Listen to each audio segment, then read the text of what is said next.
로마서 3장 끝절을 이렇게 같이 보도록 하겠습니다. 로마서 3장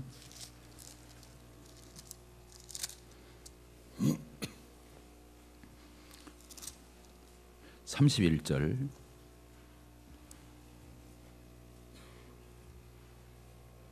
같이 읽겠습니다. 시작. 그런즉 우리가 믿음으로 말미암아 율법을 파기하느냐? 그럴 수 없느니라. 도리어 율법을 굳게 세우느니라. 이렇게 되어 있습니다. 이 말씀이 이해가 될 듯 하면서도 해석하기가 이렇게 쉽지 않은 난해한 이런 내용이 담겨져 있는 구절이라고 이렇게 보여집니다. 이 말씀이 간단하게 설명을 드리면, 그런즉 우리가 믿음으로 말미암아 율법을 파기하느냐? 그럴 수 없느니라. 도리 율법을 굳게 세우느니라. 지금 로마서 1, 2, 3장의 내용을 우리가 알 때 그 배경을 놓고 이 말씀을 하고 있는 거죠. 우리가 믿음으로 의롭다함을 받습니다. 행위로 율법을 지켜서 율법을 지키는 노력으로 우리가 의롭다함을 얻거나 하나님 앞에 인정받고 구원받을 수 없다고 하는 이런 말씀의 내용들이 로마서 1, 2, 3장에서 쭉 이렇게 서술되어 있고, 이 마지막 절에 3장 마지막 절에 이 말씀을 하는 것입니다. 우리가 믿어서 은혜로 우리의 어떤 선행이나 노력이나 애쓰는 거나 율법을 지키는 그 노력으로 우리가 의롭다함을 얻고 구원을 받는 것이 아니라 믿음으로만 의롭게 되는 이 놀라운 진리는 예수 그리스도께서 모든 구속의 은혜를 성취하셨기 때문에 우리가 거기에 더 보탤 일이 없고 조금이라도 가감할 일이 없고, 오로지 그 예수 그리스도를 믿음으로, 이 복음을 믿음으로 말미암아 의롭게 되고 구원을 받는다고 하는 이 놀라운 진리는, 그러면 멋대로 살도록 우리를 하느냐, 율법을 어겨도 된다는 얘기냐, 율법이 필요 없다는 얘기냐, 그런 게 아니라고 하는 말씀을 이렇게 하고 있는 것입니다. 그럴 수 없다. 믿음으로 말미암아 은혜로 거저 값없이 구원받은 이 놀라운 하나님의 이 구원은 더 율법을 어떻게 한다고 그랬습니까? 굳게 세운다고 이렇게 말하고 있습니다. 율법을 굳게 세운다. 따라서 합시다. 율법을 굳게 세운다. 율법을 폐한다. 예전에 성경에는 율법을 폐기한다, 폐한다 그렇게 되어 있는데, 여기에서는 율법을 무효로 돌리고 파기시켜버리고 아무것도 아닌 걸로 만든다는 얘기냐? 그렇지 않다고 하는 것입니다. 다시 설명을 드리겠습니다. 귀를 쫑긋 세우고 들어주시기 바랍니다. 우리가 구원을 행위로 받지 않는다고 하는 것은 여기 앉아있는 모든 분들이 다 잘 알 것입니다. 그렇습니다. 하나님 앞에 우리가 영생을 얻고 죄사함을 받고 구속함을 얻고 구원을 얻고 영생을 얻는 이 놀라운 것이 전혀 우리에게서 나오지 않는 것입니다. 오로지 하나님의 은혜로 예수 그리스도의 그 구속사역으로 말미암아 십자가에서 피 흘려 죽으시면서 물과 피를 다 쏟으시고 난 뒤에 내가 다 이루었다고 하신 예수 그리스도께서 완성하신 그 구속사역에 근거해서 우리는 믿기만 하면, 믿음으로 그것을 받아들이면, 겸손하게 내 것으로 삼으면 그 믿음을 하나님이 의로 여기셔서 구원을 거저받는다고 하는 뜻입니다. 그런데 이 은혜로 받고 거저받고 공짜로 받고, 오늘 아침에도 저희들이 성경 공부를 하는데 많은 사람들이 복음을 전하고 나면 질문하는 게 있다는 거예요. 구원이 그렇게 쉬운 거냐고. 뭐라고요? 구원이 그렇게 쉬운 거냐고. 왜? 믿기만 하면 되니까. 전혀 노력할 필요가 없다. 애쓸 필요 없다. 내가 거기에 먼지만큼이라도 조금이라도 1.1도 내 행위를 거기다 가감할 필요가 없다고 하는 이 놀라운 복음의 진리의 말씀이 많은 사람들을 당황하게 하고, 그걸 받아들이지 못하는 사람들에게서는 이런 반문을 하게 한다고 하는 그런 책자의 내용을 우리가 읽어봤습니다. 어떻게 구원이 그렇게 쉬운 거냐? 천국을 가는 것이, 영생을 얻는 것이, 하나님 앞에 의롭다고 인정받는 이 영광스러운 이 복된 이 궁극적이고 최종적인 이 놀라운 하나님의 이 은혜가 거절하는, 값없이 은혜로 우리가 그 앞에 로마서 3장 23절을 이렇게 보도록 하겠습니다. 모든 사람이 죄를 범하였으며 하나님의 영광에 이르지 못하더니 그리스도 예수 안에 있는 속량으로 말미암아 하나님의 은혜로 값없이 의롭다 하심을 받은 자 되었느니라. 이렇게 되어 있습니다. 은혜로 값없이, 은혜라고만 되고 값없이라고 하면 되는데 반복해서 은혜로 값없이 의롭다함을 얻는다, 이렇게 말씀하고 있습니다. 그렇습니다. 우리 잘 알죠? 구원을 받는 것이, 우리가 영생을 얻는 것이, 죄사함을 받는, 의롭다함을 얻는 것이 은혜로 됩니다. 거저됩니다. 선물로 받습니다. 따라서입니다. 선물로 받는다. 그래서 하나님이 줄 때 그냥 받기만 하면 내가 구원을 받습니다. 구원은 이렇게 쉬운 거구나, 공짜구나, 거저 값없이 주는 거구나, 선물이구나, 내 노력이 필요 없구나, 내 행위가 필요 없구나, 내 됨됨이가 필요 없구나, 나의 도덕 윤리적인 이러한 그 어떠한 것도 하나님은 요구하지 않아야 하시는 거구나. 구원 좋다. 율법으로, 하나님의 십계명이나 율법을 지켜서 우리가 의롭다함을 얻는 것이 아니구나. 나는 율법도 필요 없고 계명도 필요 없다, 내가 편한 대로 살면 되겠구나. 그래도 구원은 변함없고 하나님 앞에 가는 데는 전혀 이상이 없구나라고 하는 이런 생각을 가질 수 있기 때문에 쓴 말씀이 이 3장 31절의 말씀이라고 하는 것입니다.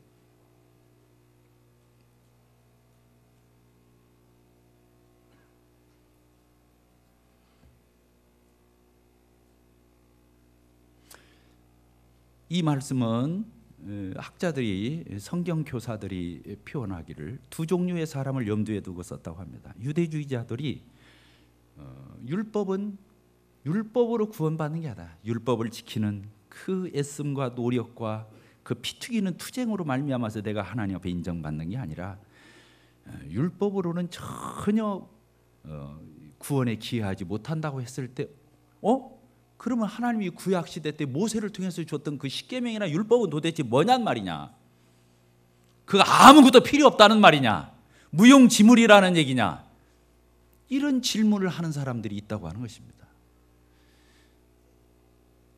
그러니까 바울 사도가 여기에서 하는 말이 아니다고, 믿음으로 은혜로 거저 값없이 의롭다함을 얻는다고 하는 이 놀라운 진리는 율법을 파기하는 것이 아니고, 율법을 무시하는 것이 아니고, 율법을 무효화시키는 것이 아니고, 그 율법을 더 강력하게 세워주고 굳게 더 율법을 강화시켜준다고 하는 이런 놀라운 진리를 여기에다 덧붙이고 있는 것입니다.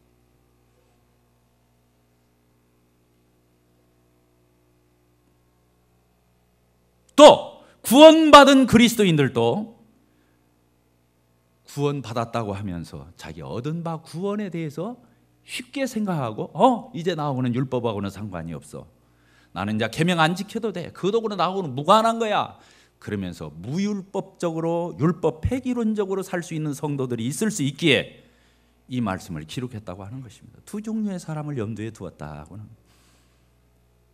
저 사람을 구약을 무시하는 거구나, 모세를 무시하는구나, 율법을 십계명을 무시하는 거구나, 이렇게 오해해서 반문하는 사람들에 대해서 답하는 말씀일 뿐만 아니라, 구원받았다고 하면서 이제는 율법으로부터 내가 자유했으니 율법에 얽매여서 내가 하나님 앞에 두려워하고 율법 때문에 내가 그것 때문에 내가 거추장스럽게 율법에 제한받거나 구속당하거나 그러지 않아도 되겠구나라고 하는 방종적 사고를 할 수 있는 사람이 있기 때문에 이 구절을 기록했다고 하는 것입니다.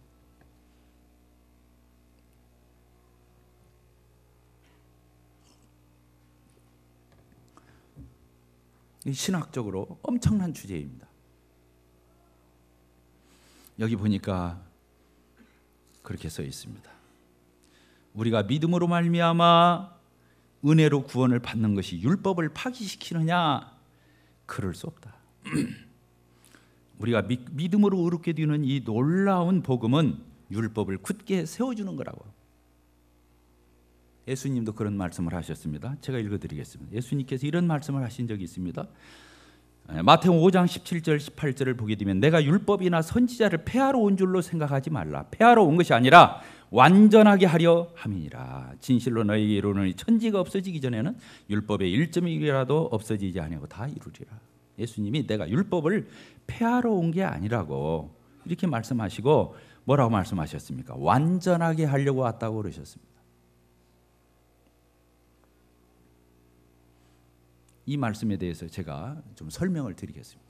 어떻게 해서 율법을 더 굳게 세워주는가? 이 복음은 믿음으로 말미암아 의롭다함을 얻는다고 하는 이 놀라운 진리는 왜 율법을 더 굳게 세우는가에 대해서 말씀. 첫째로는 그렇습니다.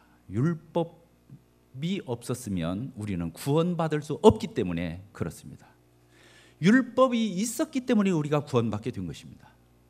무엇인가 하니 율법에 하나님의 의가 나타나서 의의 기준이 되어서 율법에는 우리가 하나님 앞에서 자기를 거울처럼 비춰보고 내가 얼마나 죄인인가를 깨달을 수 있도록 정죄, 죄를 정해주는 그런 역할을 하기 때문에 율법을 통해서 우리가 죄인인 걸 알게 되고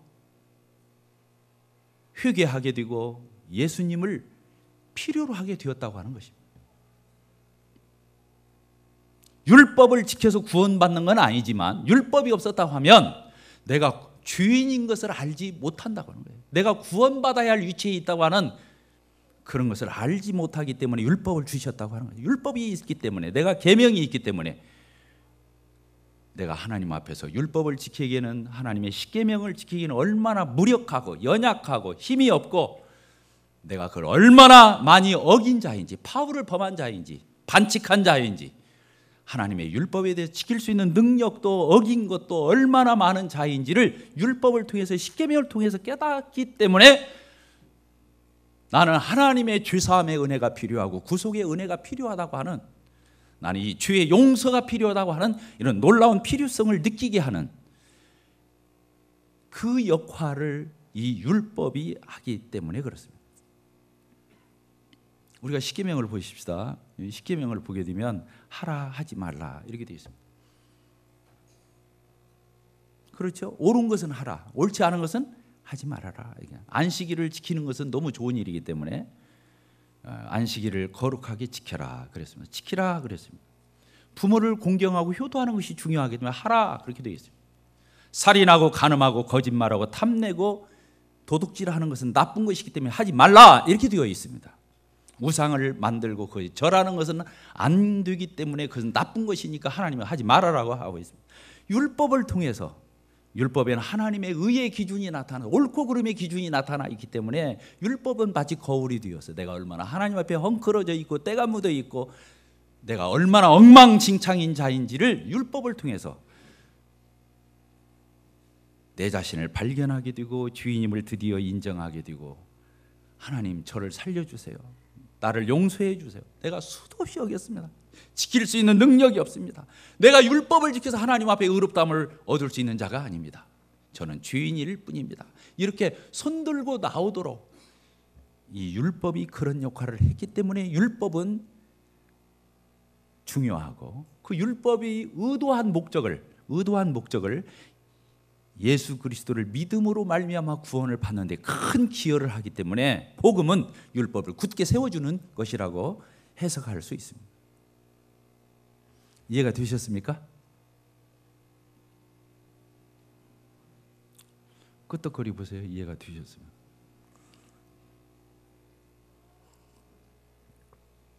두 번째로, 왜 복음은 율법을 더 굳게 세우는 것이 되었는가? 율법의 요구를 만족시켜 줬기 때문에 그렇습니다.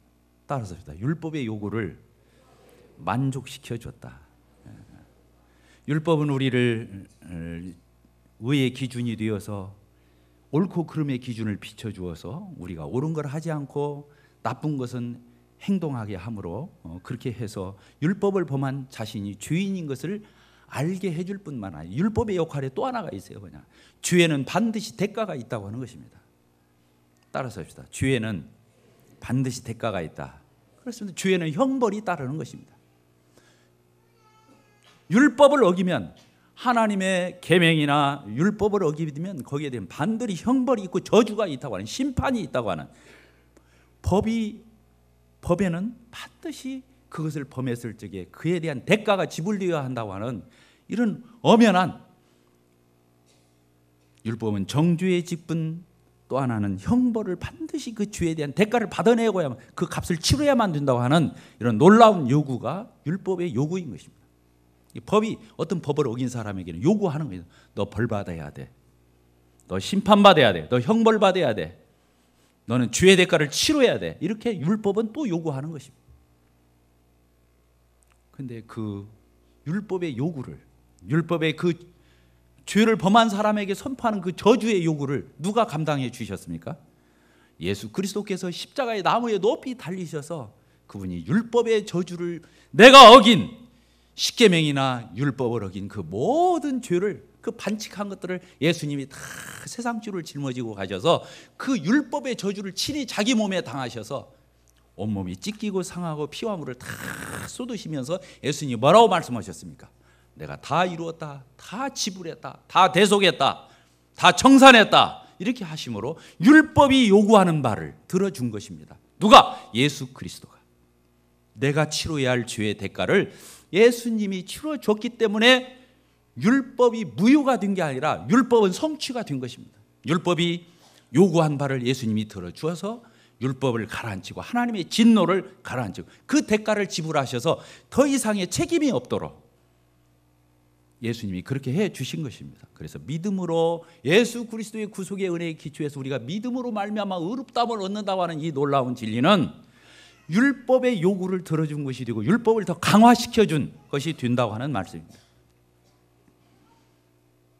첫째는 우리의 구원의 서정에 있어서, 구원받는 과정에 있어서 율법은 꼭 필요하다고 하는 말씀을 드렸어요. 두 번째는 율법이 요구하는 그 죄에 대한 대가를 예수 그리스도께서 십자가에 대속해 주셨기 때문에 그런 말만 율법의 요구가 들어져서 율법을 더 강화시켰다고 하는 두 번째 말씀을 드렸어요. 세 번째, 이 말씀은 이 세 번째가 사실은 핵심입니다. 어떤 거냐면 믿음으로 의롭다함을 얻었어요.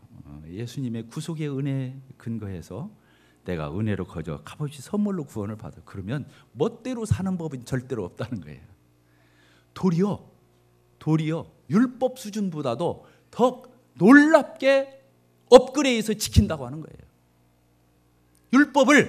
율법을 더 잘 지킨다고 하는 거예요. 율법이 요구하는 바를 그의 삶에서, 그의 인격에서, 그의 라이프에서, 생활에서 이 율법의 모든 것들을 더 잘 이루어가는 삶을 살기 때문에 믿음으로 은혜로 거저 구원받아서 멋대로 사는 것이 아니라 그 사람은 더 하나님 앞에 놀라운 변화된 이런 삶을 살기 때문에 율법의 요구를 더 이루는 삶을 산다고 하는 것입니다. 다시 말씀드리겠습니다. 구약에 율법을 오해한 사람들은 율법의 껍데기에 묶여 있었습니다. 그것을 의식이라고 합니다. 의식. 율법은 하나님께서, 십계명은, 율법은 하나님 우리를 위해서 주신 것입니다. 율법이 나쁜 것이 아닙니다. 아까 율법 때문에 죄인인 걸 알게 되어서 예수님의 필요성을 알게 되고 몽학 선생의 역할을 해서 우리를 예수 그리스도를 꼭 믿도록 그렇게 내 손을 잡고 예수님에게로 인도해 주는 이런 놀라운 역할을 했기 때문에 율법은 아주 선한 것입니다. 나쁜 것이 아닙니다. 율법으로 구원을 못 받는다고 해서 율법이나 십계명이 나쁜 것이 아닙니다. 로마서에서 그런 말씀을 하고 있습니다. 율법은, 계명은 선하고 의롭고 거룩하다고 그랬습니다. 따라서 율법은 거룩하고 선하고 의롭다. 또 율법은 신령하다. 이런 표현까지 쓰고 있습니다. 율법은 좋은 것입니다. 문제는 뭐냐? 못 지키는 우리가 문제인 거예요. 아담 안에서 죄인으로 태어난 모든 인생들은 율법을 다 지킬 수 있는 인생이 없어요. 율법을 어길 수밖에 없습니다. 죄를 지을 수밖에 없습니다. 그래서 문제는 율법이라 십계명의 문제가 있었던 것이 아니라 그걸 지킬 수 없는 무능한, 그리고 죄성, 이것을 어기고자 하는 적극적인 그 죄성이, 인간의 죄가 그걸 어기게 만든 것이지, 죄를 지은 것이지 하나님 탓이 아니라고 하는 것입니다. 율법 때문에 우리가 율법 때문에 우리가 어렵네요. 율법이 잘못된 게 아닙니다. 율법이 나쁜 것이 아닙니다. 율법은 없었으면 더 좋을 뻔했던 것이 아닌 것입니다. 율법은 그렇게 하나님께서 선한 도구로 놀라운 우리의 유익을 위해서 하나님은 이 율법을 주셨던 것입니다. 그걸 율법의 정신이라고 합니다. 따라서 율법의 정신. 그랬습니다. 바리새인들이나 이 서기관들을 예수님이 책망하실 적에 마태복음 23장 23절에 거기에 그렇게 써 있습니다. 그 사람들은 11조를 내라고는 그 문자, 율법의 그 조목에는 얽매여 가지고 아주 사소로운 것까지 11조를 드렸어요. 거기 보면 박하에 우리 있죠, 향, 페퍼민트 그 향 나오는 그 박하에 11조를 드렸어요. 그 향에 11조를 그리고 뭐 휴양, 약재로 쓰는 그 휴양에 그것도 아주 보잘것없는데 그것도 11조를 냈어요. 그다음에 근채, 채소에 있어요. 채소도 10분의 1을 하나님 앞에 바쳤어요. 그렇게 조목조목 문자에 매여서 그 법 조항에 매여서 그들은 철저하게 11조를 드렸지만 율법의 정신은 온데간데 없었다고 하는 거예요. 율법의 정신은 무엇입니까? 거기에서 표현합니다. 너희는 그거보다 더 중한 바 율법의 의와 인과 신은 버렸다 그랬습니다. 우리 마태복음 23장 23절을 같이 읽겠습니다. 굉장히 중요한 표현이기 때문에 같이 읽도록 하겠습니다. 마태복음 23장 23절 같이 읽겠습니다. 시작. 화 있을전저 이 시간은 서기관들과 바리새인들이여 너희가 박하와 휴양과 근채의 11조는 드리되 율법에 더 중한 바 정의와 긍휼과 믿음을 버렸도다. 그러나 이것도 행하고 저것도 버리지 말아야 할지니라. 이렇게 돼요. 율법에서 더 중요한 것은 그 조문의 얽매에서 철저하게 무엇을 하고 안 하고의 문제가 아니라 율법 속에 내포된 하나님의 거룩하신 뜻, 여기에는 정의와 긍휼과 믿음이라. 예전에 성경에는 의와 인과 신이라고 그렇게 표현돼요. 그것은 버렸다고 하는 거예요. 율법의 정신.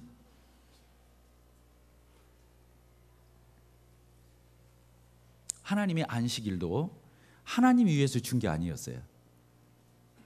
누구 위해서 줬어요? 사람을 위해서 줬어요. 안식일을 따랐습니다. 안식일을 사람을 위해서 주셨다. 하나님은 십계명이나 율법을 하나님이 위해서 줬던 것이 아닌 것입니다.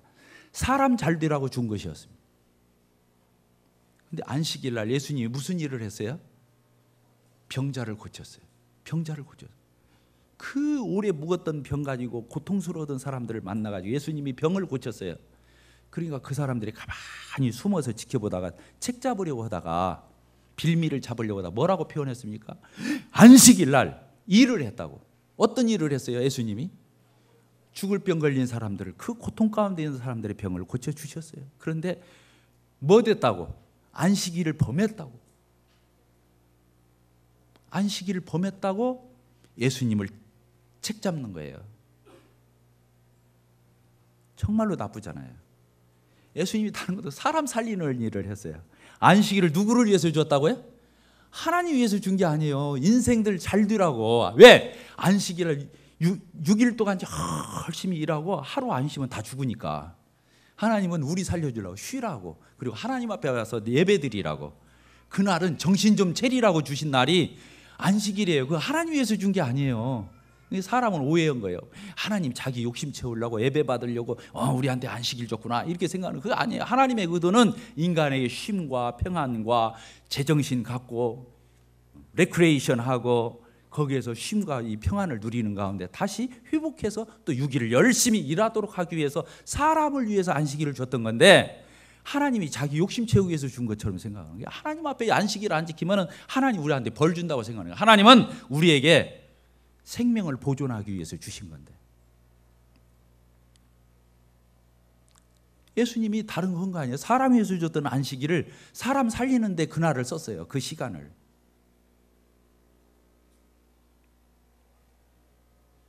그럼 박수를 쳐야 할 거 아니에요? 그런데 죽을 병 고쳐주었는데 그 트집을 잡은 거예요. 안식일 날 하나님 앞에 예배만 드리고 제사만 드려야, 왜 당신 그때 병 고쳤냐 이렇게 따진 거예요. 얼마나 악해요.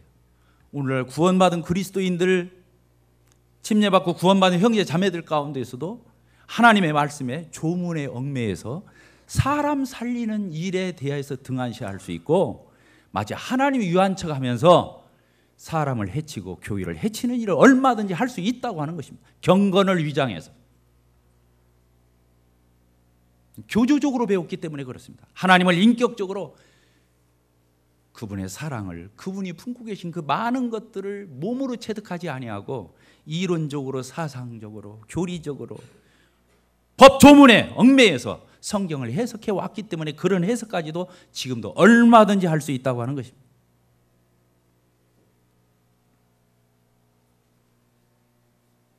그래서요, 율법은 사람을 위해서 주셨고, 율법에 담겨져 있는 뜻이 뭐라고요? 의와 인과신, 하나님의 공의와 정의와 또 긍휼과 믿음과 이런 것들을 위해서 우리를 주신 거예요.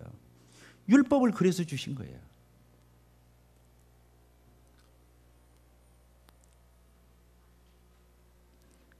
그런데 율법에는 약점이 있긴 해요. 어떤 약점이 있냐? 부족함이 있어요. 불완전해요. 은혜보다. 뭐냐면 율법은요, 옳고 그름은 우리에게 제시해 줘요. 그렇게 하면 안 된다, 이렇게 해라, 이렇게 해요. 그런데 뭘 못 주냐면 그것을 지킬 수 있는 힘은 못 줘요. 옳은 말은 하는데 힘을 못 줘요. 능력을 못 줘요. 이게 율법의 부족한 부분이에요. 불완전한 부분이에요. 이해가 되셨습니까? 근데 우리가 구원을 받습니다. 하나님의 은혜와 사랑에 깜빡 죽습니다. 우리가 하나님의 사랑을 깨닫게 되고 구원을 받습니다. 주인임을 하나님 앞에 회개하고 예수님이 십자가에서 내 대신 죽어주신 그 놀라운 사랑과 은혜를 생각하면서 하나님 앞에 영원한 사랑의 빚을 집니다. 은혜를 받습니다. 그러면 어떻게 되겠습니까? 첫째는요, 구원을 받은 사람 안에는 지난번에도 언급했지만 하나님 앞에 영원히 갚을 수 없는 신세를 졌기 때문에, 사랑의 빚을 졌기 때문에 그분의 은혜에 보답하기 위해서 자원해서 우러나서 솟구쳐서, 율법은 때로는 억지로 마지못해서 두려우니까 율법을 지켰지만 예수 그리스도의 복음을 통해서 구속의 은혜를 체험한 사람은 이제는 의무적으로 마지못해서 억지로 두려워서 이렇게 지키는 것이 아니라 하나님의 사랑의 감동이다. 하나님의 사랑이 우리를 강권하시는 도다. 하나님의 사랑이 우리에게 부은 바 됨이니, 그래서 하나님의 뜻대로 더 살아드리고 싶고 하나님을 기쁘시게 하고 하나님의 뜻대로 이루어드리고 싶고 하는 것이 구원받은 그리스도인에게서는 우러나는 것입니다. 그러니까 율법에서와 이렇게 다른 거예요. 그러니까 율법의 의도가 복음으로 말미암아 구원을 받은, 은혜로 구원을 받은 성도들 가운데서 방종으로 치닫게 하는 것이 아니라 더 예수 그리스도에게 사로잡히게 하고, 사랑하면 노예가 된다고 예수님의 노예와 종이 되게 하고, 예수님에게 굴복하게 하고, 이런 놀라운 역할을 하기 때문에 율법을 폐하는 것이 아니고 율법을 굳게 세워준다고 하는 말씀은 그런 의미로 한 것입니다. 로마서 8장을 보도록 하겠습니다. 로마서 8장.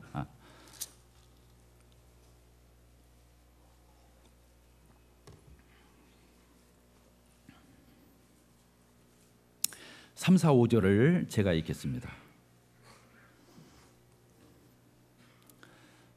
율법이 육신으로 말미암아 연약하여 할 수 없는 그것을 하나님은 하시나니 곧 죄로 말미암아 자기 아들을 죄 있는 육신의 모양으로 보내요 육신의 죄를 정하사 육신을 따르지 않고 그 영을 따라 행하는 우리에게 율법의 요구가 이루어지게 하려 하심이니라. 여러분들이 돌아가셔서 이 로마서 8장 이 3절, 4절을 연구해 보시기 바라요. 놀라운 로마서의 핵심이 여기에 담겨져 있어요. 이게 뭐라고 말씀하고 있습니까? 율법이 나쁜 것이 아니에요. 계명이 나쁜 게 아니에요. 우리가 나쁜 거예요. 육신으로 말미암아, 우리의 연약한 육신으로 말미암아서 연약하여 할 수 없는 그 율법을 지킬 수 없는 그것을 하나님이 어떻게 했어요? 예수 그리스도에게 그 율법의 저주를 다 넘기셔서 예수님에게서 그 값을 다 받아내시고, 이제 예수님을 믿는 사람의 마음 가운데 성령으로 말미암아 그 일을 할 수 있도록 하나님이 하게 하셨다고 하는 말씀이에요. 자, 해석이 됩니까? 안 됩니까? 여기 이제는 육신을 따르지 않고 그 영을 따라, 그 성령님을 따라 행하는 우리에게 뭐가? 율법의 정신과 그 근본적인 요구, 율법의 더 중요한 거, 그 율법의 정신이 우리 가운데서 이루어지도록 했다고 하는 거예요. 성령님으로 말미암아서 구속의 은혜에 근거해서 성령님이 주시는 힘과 능력으로, 성령의 역사로 말미암아 율법에서 요구하는 것들을 더 능히 지키도록, 더 순종하도록 더 행할 수 있도록 하셨다고 하는 말씀입니다. 자, 마무리하도록 하겠습니다.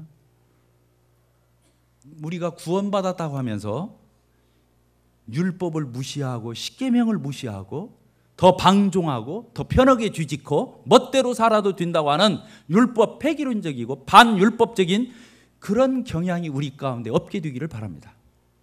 이 말씀은 다시 우리가 율법에 얽매여야 한다든가 십계명의 아래로 들어가서 다시 몽학선생 아래로 돌아가서 그런 성화의 과정을 밟아야 한다고 하는 말씀이 아니라 성령으로 말미암아 구속의 은혜에 근거해서 우리 주 예수 그리스도의 이름으로 말미암아 우리의 삶이 율법보다는 더 높아야 한다고 하는 것입니다. 율법을 더 굳게 세운다고 하는 말씀입니다. 다른 말씀으로 드리면 이것은 믿음으로 말미암아 의롭게 된다고 하는 이 복음이 율법을 더 굳게 세운다는 말은 무슨 말로 정의할 수 있냐면 사랑은 따라합시다. 사랑은 율법의 완성이다. 그런 말을 하는 거예요. 이 믿음으로 의롭게임을 얻었다 이 말은 교리적인 얘기고 사랑은 하나님이 사랑을 베풀었고 우리는 그 사랑을 받은 것입니다. 그 사랑이야말로 율법 수준을 능가하도록 뛰어넘도록 우리를 변화시켜 주신다고 하는 것입니다. 그래서 로마서 13장을 보도록 하겠습니다. 13장 8절 우리 같이 읽겠습니다. 시작. 피차 사랑의 빛 위에는 아무에게든지 아무 빛도 지지 말라. 남을 사랑하는 사람은 율법을 다 이루었느니라. 이렇게 되어 있어요. 하나님을 사랑하면 율법 다 지킨 거예요. 다른 사람을 사랑하면 율법 다 지킨 거예요. 십계명이 두 구조로 되어 있잖아요. 하나님 사랑 1에서 4계명, 5에서 10계명 6가지는 사람 사랑이거든요. 그래서 하나님을 사랑하고 이웃을 사랑하면 율법과 계명을 다 지킨 것이 되는 거예요. 율법의 완성이 된다고 그렇게 돼요. 그 다음 또 보겠습니다. 간음하지 말라, 살인하지 말라, 도둑질하지 말라, 탐내지 말라 한 것과 그 위에 다른 계명이 많이 있다 할지라도 내 이웃을 네 자신과 같이 사랑하라 하신 그 말씀 가운데 다 들어요. 그 사랑이라는 말 속에 다 들어있다. 사랑은 이웃에게 악을 행하지 아니하나니 그러므로 사랑은 율법의 완성이니라. 이렇게 되어 있습니다. 놀랍죠? 그렇습니다. 사랑입니다. 사랑. 따라서 합시다. 사랑. 그렇습니다. 신앙은 사랑인 것입니다. 그런 말은 없는 것 같아요. 성경에 하나님은 사랑이시라. 신앙은 사랑입니다. 하나님의 사랑을 안 것입니다. 사랑을 받은 것입니다. 그 사랑에 반응하는 것입니다. 그게 구원이라고 하는 것입니다.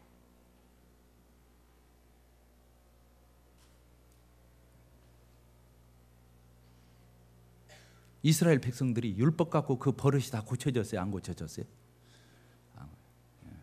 예수 그리스도께서 오셔서 율법을 완성하시고 율법을 대신 지켜주시고 율법의 형벌을 대신 받으셔서 율법을 완성하셨 후에 우리가 은혜를 알고 사랑을 알고 성령을 받았을 때 드디어 우리에게 변화가 오지 율법으로는 변화될 수 없습니다.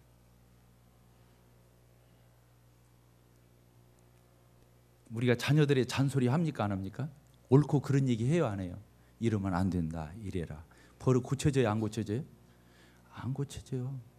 따라서 합시다. 잔소리로는 변화가 안 된다. 그럼 어떻게 해야 되겠습니까? 사랑으로 아내를 섬기고 사랑으로 자녀를 섬기고 사랑으로 성도를 섬기고 그럴 적에 변화가 오는 것입니다. 율법으로 사람이 구원받을 수 있었다고 하면 예수 그리스도께서 오실 필요가 없었을 것입니다.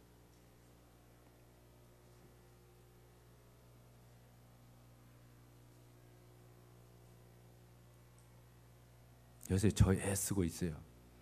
우리 자매가 막 뭐라고 해요. 그러면 나 노력하고 있어. 그렇게 말합니다. 우리 자매 아무리 내가 옳고 그름으로 따져보니까 필요 없더라고. 그거 갖고는 끄떡도 않고 더 사람만 좀 어떻게 더 굳어지고 더 딱딱해지더라고.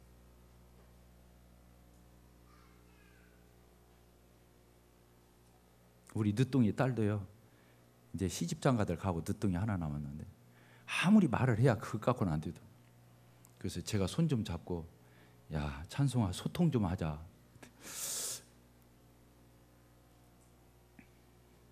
사랑을 하려면 소통이 돼야 하잖아요. 그러죠? 나는 사랑하는데 소통이 안 되니까 저를 이뻐하고 저를 사랑하는지 모르더라고요. 내 마음을 알릴 방법이 없더라고요. 소통이 돼야 하더라고요.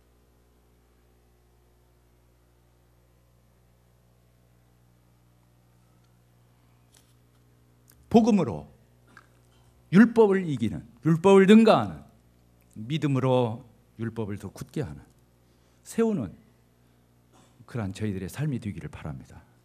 그게 복음이고 그게 믿음이고 그게 구원이라고 믿습니다. 복음은 사람의 껍데기만 바꾸지 않습니다. 머리만 바꾸지 않습니다. 위양만 바꾸지 않습니다. 우리의 속을 바꾸고 우리의 속을 녹이고 이러한 은혜와 사랑을 입은 저희들이 감사가 됩니다. 신앙은 사랑에 반응하는 것입니다. 기도하고 마치겠습니다.